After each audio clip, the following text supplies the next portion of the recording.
among you might have watched the previous video where I went with Jono to Birmingham to look at a new car, and that car was an Audi S3, but it actually turned out to be a bit of a heap. It was a one-owner car, and although it's very sort of honest and original, it wasn't very good condition, and it was just very cosmetically tatty. It had been smoked in, smelt bad, and it really wasn't worth my while buying it. It would have cost me over £2,000 to buy, and I would have ended up putting a lot of money into it to make it look good again.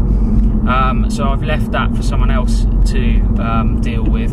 However, the guy did have, he seemed to be a bit of a Volkswagen or VAG group enthusiast, and he had quite a few cars for sale, and he actually had this one sat on his driveway, and I had a good look around it and decided I wanted to buy it.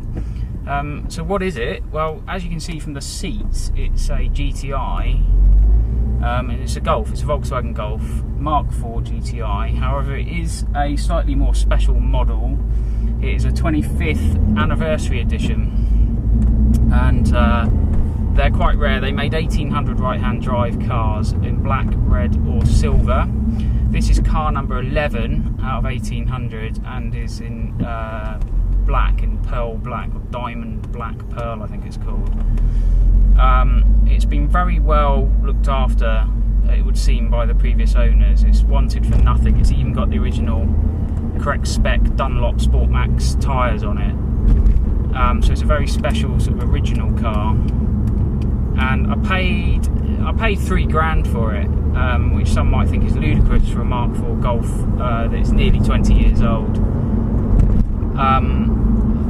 And to be honest, it probably is a little bit silly, but it is quite a special car, and I just love the way these things look. And I'll do some outside shots when I get back. I'm just coming onto the M42 now, heading back to Bristol, and everything feels good, I have to say. There's no warning lights, and the temperature seems to be nice and solid in the middle.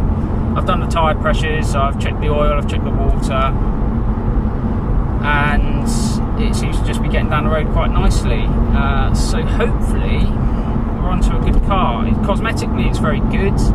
It's got the usual rusty front wings which need addressing. I've got a spare wing in the boot. He's given me one in the right colour, so I'll be fitting that. And you can pick up wings very cheaply. Boot lids. There's a little spot of rust about the size of a 10p piece around the boot handle, which again I've been told is very common on these. It's a common rust trap. So I'll probably buy a new boot lid or get that one repaired somehow later down the line. It's MOT'd until next year, which is good. Looking at the MOT history, it didn't look too horrendous. There's not too many problems. There's a little bit of wear on the steering wheel, as I'd expect with a car this age, but nothing that can't be re-dyed and repaired. It's not actually damaged, it's just worn.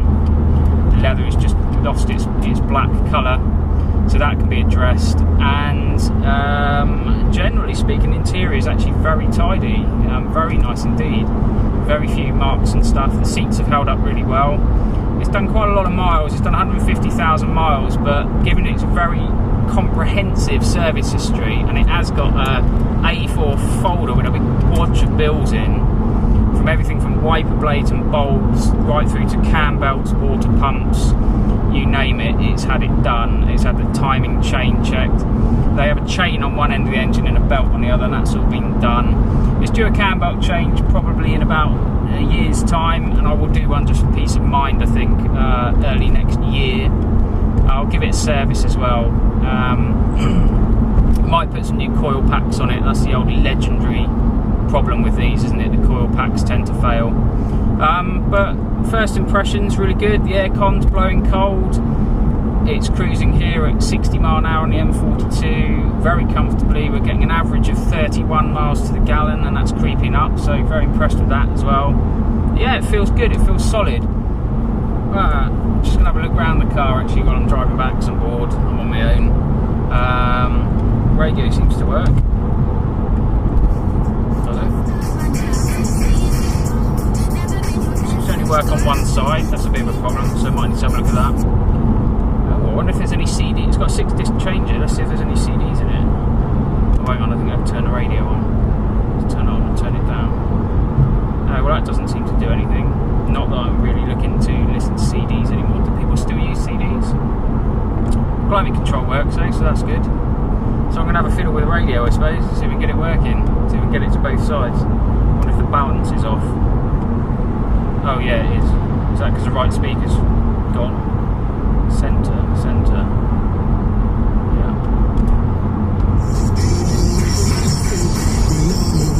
Oh no, it seems to work.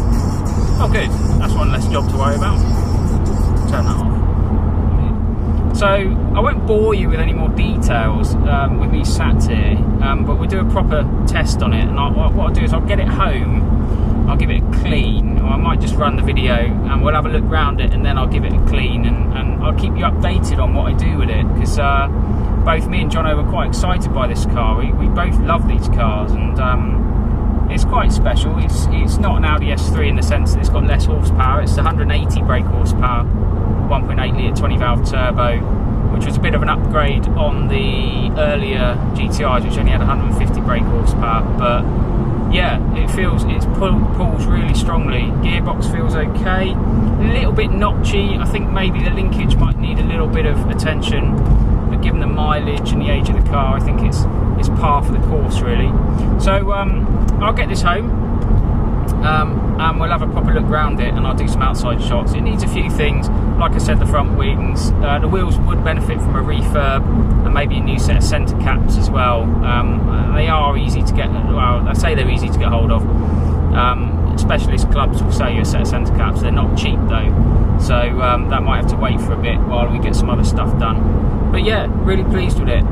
So I'm going to enjoy this trip back, and hopefully no problems will arise, and I'll pick up with you later on, and we'll have a look around it, and I'll show you around this really very special car. So yeah, thanks for watching. Remember to subscribe, blah blah blah, and I'll get back to you shortly.